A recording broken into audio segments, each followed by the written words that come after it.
As-tu déjà ressenti un combat en toi, comme si une partie de toi voulait faire ce qui est bien et une autre partie ce qui est mal? Il y a quelques années, je ne comprenais pas pourquoi j'étais parfois déchiré à l'intérieur de moi. Je me sentais parfois déchiré par mes envies, mes émotions et ma foi. Jusqu'au jour où j'ai compris que nous ne sommes pas juste un corps. Nous sommes corps, âme et esprit, et cette révélation a totalement changé ma vie. Le corps, c'est ce que nous voyons, ce qui ressent la faim, la fatigue, la douleur.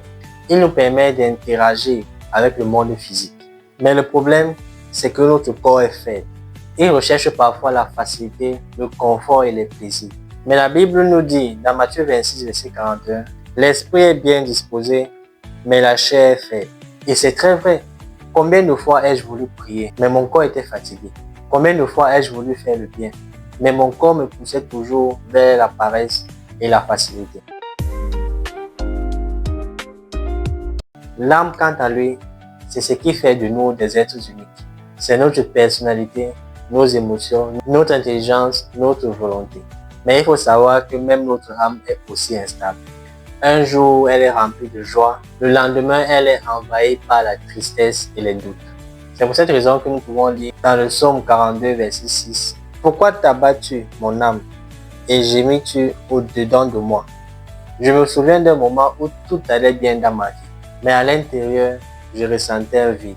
Mon âme me faisait croire que j'étais seul, que Dieu ne me voyait pas. Mais en réalité, ce n'était pas vrai. Mon âme ressentait quelque chose, mais ce n'était pas la vérité spirituelle. » L'esprit, c'est la partie de nous qui communique avec Dieu. C'est là que le Saint-Esprit vient habiter quand on accepte Christ. C'est dans notre esprit que nous recevons la paix, la force et la révélation divine. Jean 4, verset 24 nous dit, Dieu est esprit et il faut que ceux qui l'adorent, l'adorent en esprit et en vérité. C'est pourquoi quand notre esprit est fort, il peut dominer sur notre âme et sur notre corps. Et c'est là que j'ai compris que je ne peux pas laisser mon corps me diriger. Je ne peux pas laisser mon âme dicter ma vie. Je dois nourrir mon esprit. Parce que c'est là que Dieu parle, c'est là que la vérité se trouve. J'ai appris à nourrir mon esprit par la prière, la méditation de la parole de Dieu et la communion avec Dieu. Et peu à peu, j'ai vu un changement. Mon âme s'est apaisée et mon corps a suivi. Et je suis devenu plus fort spirituellement. Toi aussi, tu ressens ce combat.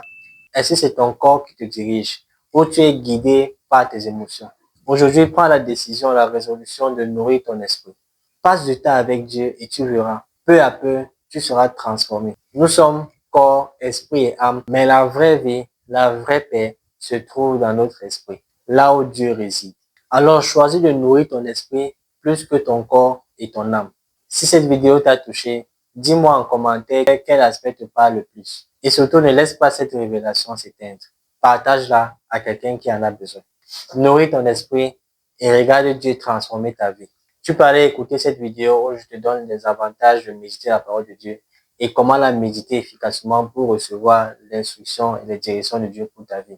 Moi, je te dis à la prochaine pour une autre vidéo. Reste béni. Shalom.